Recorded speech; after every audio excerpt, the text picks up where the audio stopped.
Hi guys, welcome back. In this video, I'm going to talk to you about embedding photos or images into resin and how we go about it. So I will be actually creating a couple of little fun plate pieces like this one that'll actually be Mother's Day themed. So let me show you what I've got here. So to start with, I have a couple of little plate silicone molds. One is similar to this shape and one has a couple of little love hearts on the outside. We have also been given these gorgeous little hand-drawn pieces that are going to be used as a Mother's Day little plaque. So we've got quite a few of them, and what we've done with those pieces is laminate them, and I'll get into why we do that shortly. But I'm going to be basically laying them in each of these silicone molds so that way we can demold them later. Now, the items that we need today, we have our Resi Clear, so our 2:1 ratio epoxy resin. I have pre-mixed a batch in our 400 ml ratio container here. So if you do want to more info on how we've measured out and mixed this, please refer to the link we have attached. Now, I have two different plates here, so I want to do two different styles. So one style, I'm going to focus on more of a bright, colourful rainbow piece that really reflects the child's personality that's drawn these little images. So we have a range of our translucent dyes here to create the rainbow. We've got our fluorescent yellow, fluorescent orange, we've got our ruby red, bright purple, poly super blue, and our emerald green. And to do a little bit of a detail around the drawings, we also have a couple of glitters. So we have our unicorn large glitter, and we also have our stardust chunky glitter. So that's what we're going to create in one piece.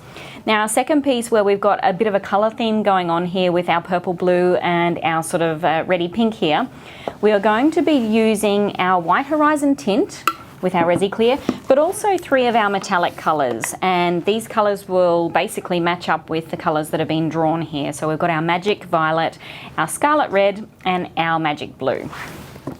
Aside from that, we have the usuals where it helps us mix and measure. We've got our little 40 ml dispenser cups, some art stirrers, always have our isopropyl on hand, and can't go without our faithful nitrile gloves. So let's get started. So I mentioned that these pieces have been laminated. Now this goes for whether it's a drawing, whether it's a photo, or whether it's an important document. If you're planning on embedding into resin, I always laminate my pieces first.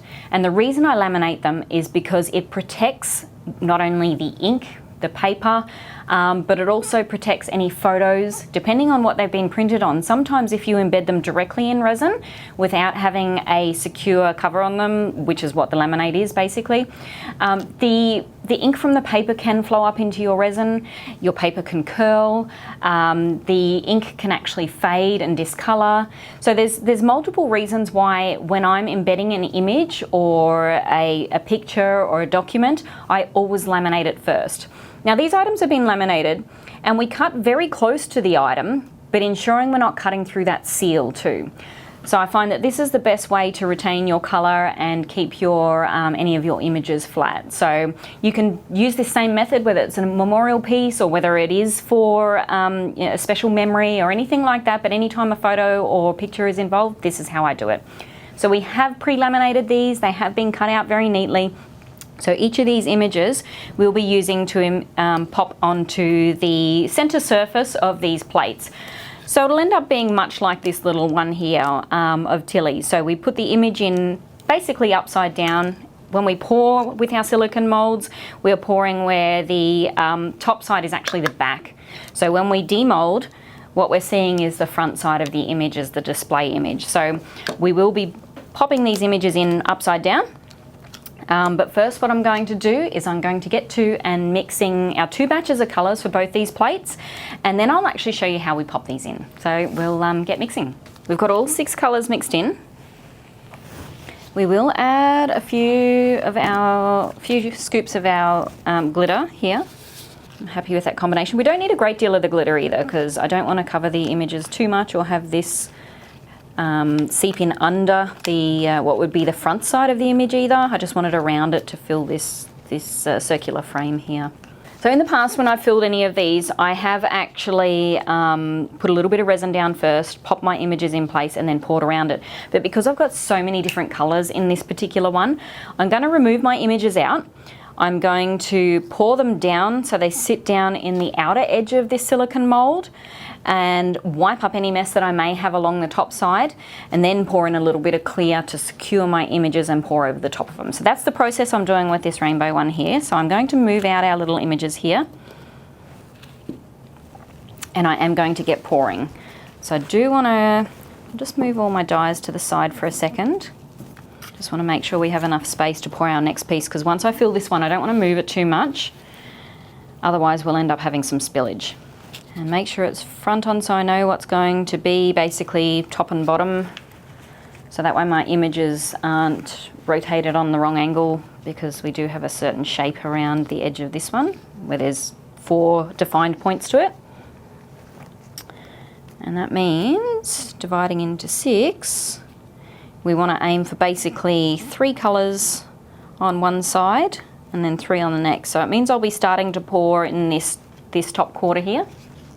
And try keep the quantities that I pour in relatively even as well, so that way we sort of have an even spread of our rainbow colours around the exterior of this silicone mould. Let's get going. Now this silicone mould, because it is a plate mould, is very thin. There's not a great deal of space to pour, so I tend to pour just on the lip here and let it run down, and you can actually see the colour start to come down into the edge of my mould here, except don't do what I just did and pour on the outside.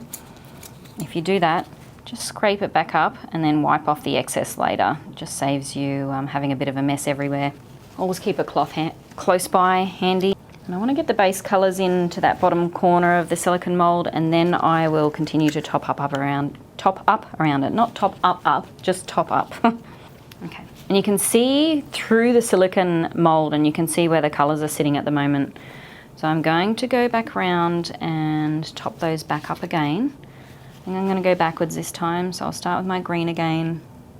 Now, can you see how I've got a fair bit of sort of colour spillage on the top? That's why I said I didn't want to put my images down just yet, because I can actually just wipe the bit of colour off the top side of this silicone surface here before I add a little bit of clear down. The reason I added a little bit of clear down is because I said it before, we are going to be demoulding, and this side that I'm putting the clear on and then the images on will actually be the front. So I do want a thin layer of resin down.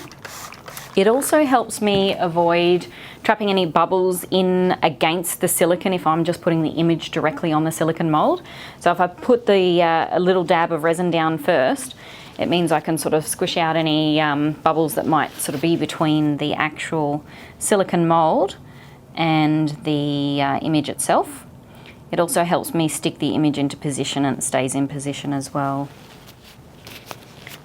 And then one other little tip is, if you aren't happy with your colour positioning, because you can see that there's a clear defined line, especially with my yellow, which is a paler colour. If I want to sort of move some of my colour back or blend in between each layer a bit better, I can just slightly move it around with my skewer. Same goes for if you do see a little bit of a bubble trapped on the outer edge here, you can actually run your skewer around and just make sure that you've gotten all those little bubbles from that outer edge. Just wiping as you go. I'm just doing a little bit of a blend between each here. And then one last clean again. And we'll be popping on a little thin layer of our Resi clear and delicately putting our images in. Okay, so that's why we kept a little bit of clear aside. So I'm going to pour a little bit through the centre.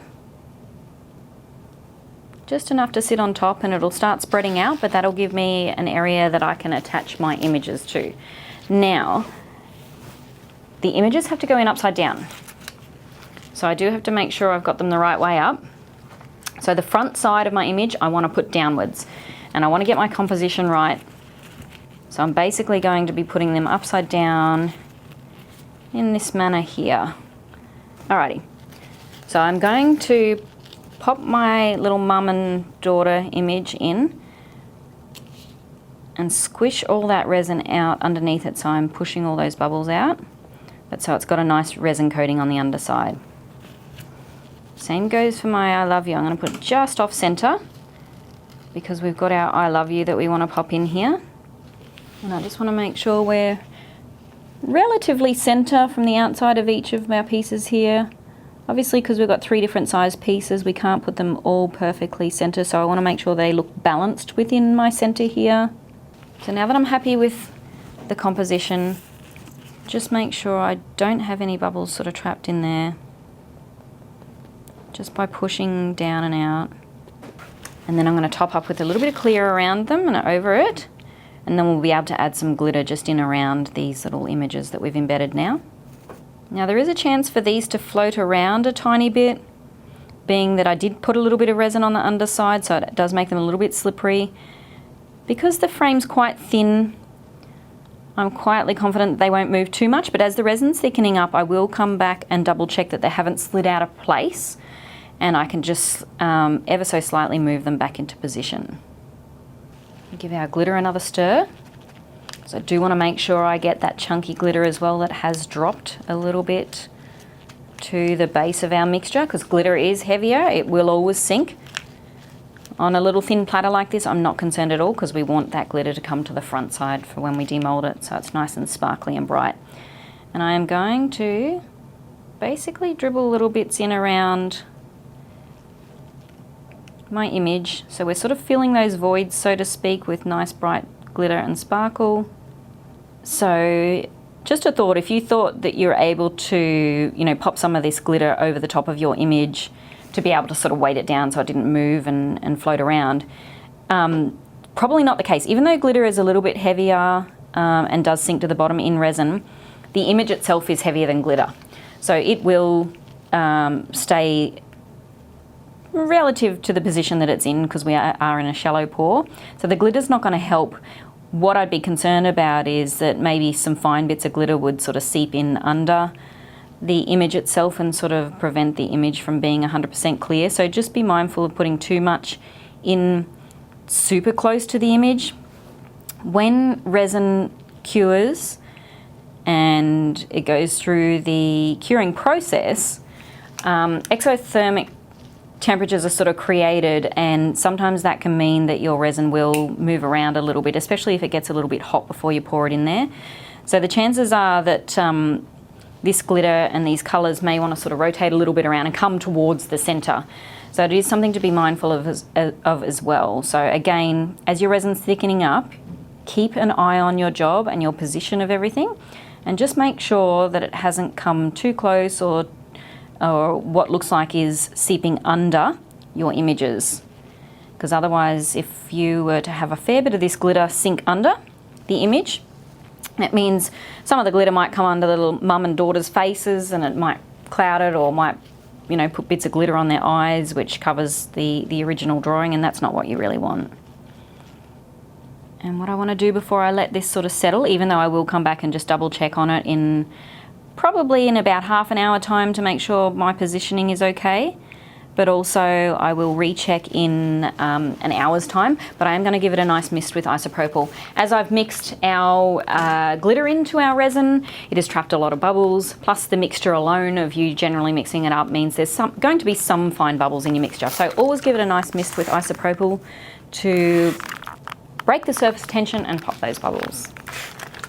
You can see a couple of ones, little trapped ones against the silicone edge here.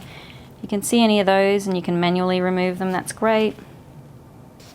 That's where we're leaving this guy here. So Resi Clear, 24 hours to cure. So in 24 hours time, I could actually come back and demold and we'll have our finished piece. So we have waited 24 hours. Now I can lift these. These are fully cured. So I'm going to demold and show you the results. Which one first? Maybe this one. Choices. All right. Oh, that's cute.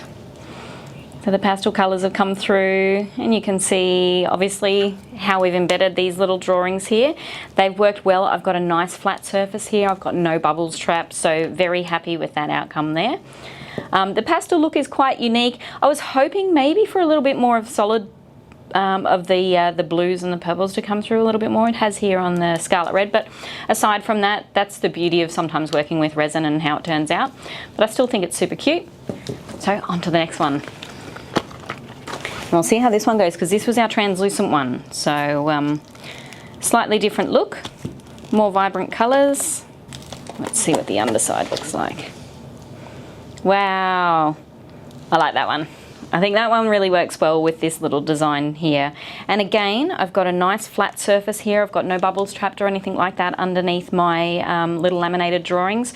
So extremely happy with the way that has turned out, how we've embedded these guys. So if you have any comments about this, please leave them below, and do make sure you like and subscribe and join in next time.